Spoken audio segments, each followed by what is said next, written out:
البتہ خاکہ نگاری کا ایک ادبی صنف ہونے کے حوالے سے ایک فارمیٹ ہے.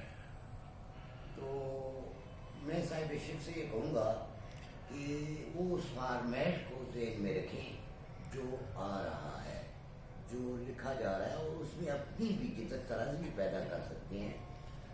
اور سب سے بڑی بات یہ ہے کہ جب بھی آپ خاکہ لکھیں تو اس میں لکھنے والے کا اپنا پرسیپشن، طرز سوچ جسے کہتے ہیں یا زاویہ نظر، وہ الفاظ کی صورت میں جھلکنا چاہیے کہ میں نے کسی شخص کو کیسے پایا، کیسے دیکھا، کیسے محسوس کیا. تو تبھی وہ خاکہ جو ہے میرے لکھے ہوئے یا کسی اور کے لکھے ہوئے خاکے سے مختلف ہوگا. کیونکہ ایک ہی آدمی کے 5-6 خاکے لکھ سکتے ہیں مختلف لوگ، تو ہر خاکہ جو ہے دوسرے سے مختلف ہوگا پرسیپچول کنٹیکسٹ، کیونکہ آپ نے اس کو ایک زاویہ نظر سے دیکھا ہوگا، دوسرے زاویہ نظر سے دیکھا ہوگا. تو اس طریقے سے وہ شخصیت کا جو ہے نا ایک جامع یا کم از کم جامع پہلو نکل آئے گا. تو اس میں خاکہ نگار خود بھی نظر آنا چاہیے. جس خاکہ جس پر لکھا جا رہا ہے وہ تو آئے گا ہی آئے گا، کیونکہ وہ موضوع بحث ہے، لیکن خاکہ نگار کا اپنا طرز تحریر، انداز سوچ اور ان کی طرز فکر جو ہے وہ الفاظ کی بندش میں، فکروں کی چستی میں اس طریقے سے ہونے چاہیے کہ وہ قاری کو اٹریکٹ کرے اور کچھ سسپینس کرے. جیسے ویسے کرنی صاحب نے فرمایا کہ وہ شروع کرتے وقت ایک تھوڑا سا تجسس کا پہلو بھی بیچ میں رکھا جائے. تو بہرحال ایک بہت اچھی کوشش ہے اور مجھے پسند آئی ہے.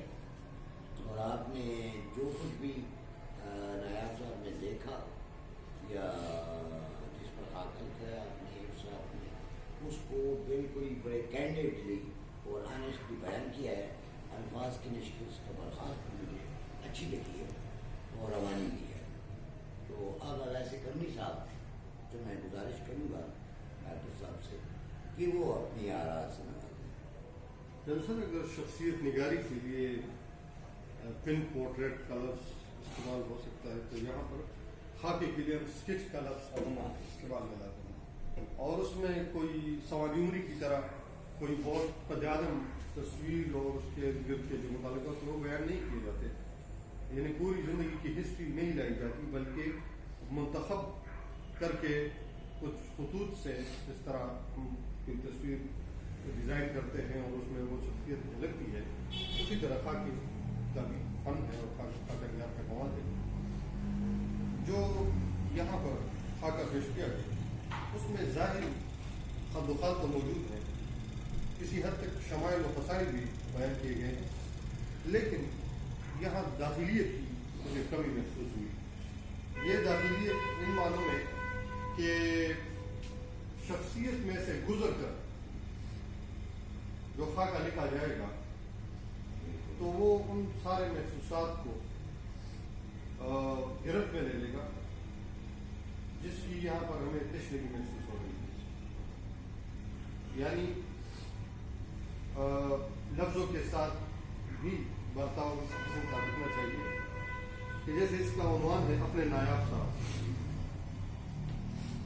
اس کی جگہ یہ سابق الہی کے ہٹا کر اگر صرف نایاب رہنے دیا جائے تو ایک معنویت پیدا ہوگی اور تجسس کا پہلو بھی ایک سسپینس کریٹ ہوگا. اور یعنی ضروری نہیں کہ خاکے میں سسپینس کریٹ کیا جائے، لیکن یہ خاکے کی ایک صفت ضرور ہے، ایک خوبی ضرور ہے کہ اتنی جلدی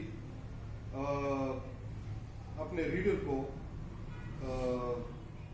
یعنی سارے پتے دکھانا کہ پہلی ہی لائن میں سارا کچھ ہمارے سامنے آ جائے اور کھل جائے. تو وہاں پر وہ جو ایک جس کو کیا ہے ذائقہ، اس کے لیے ہنر کاری چاہیے، وہ پھیکا پڑ جاتا ہے. اور پھر اسی لائن سے پورا پیراگراف بھر دیا جائے یعنی جس میں جس کو بات کہتے ہیں، جس کی ہم تلاش میں رہتے ہیں، وہ بات کہیں بہت دور جا کر پھر ہمیں ملتی ہے کہ یعنی کوئی بات جو ہونی چاہیے، کوئی نیوز، تو وہ چیز ہمیں پھر وہاں پر اس کا فوقدان نظر آتا ہے.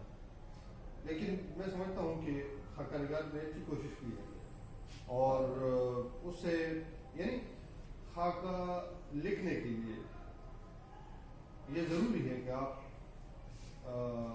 جس صاحب پر لکھ رہے ہیں اس کے ساتھ کچھ وقت بتائیں،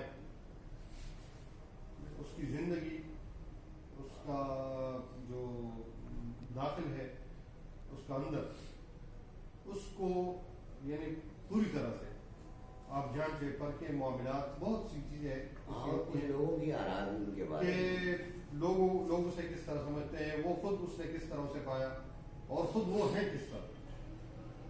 تو ایک معیارات کی ایک آپ وہ قائم کرتے ہیں، اور یعنی ضروری نہیں کہ آپ اس کے اتنے قریب آ جائیں کہ پھر آپ کو وہ تصویر دکھائی نہ دے.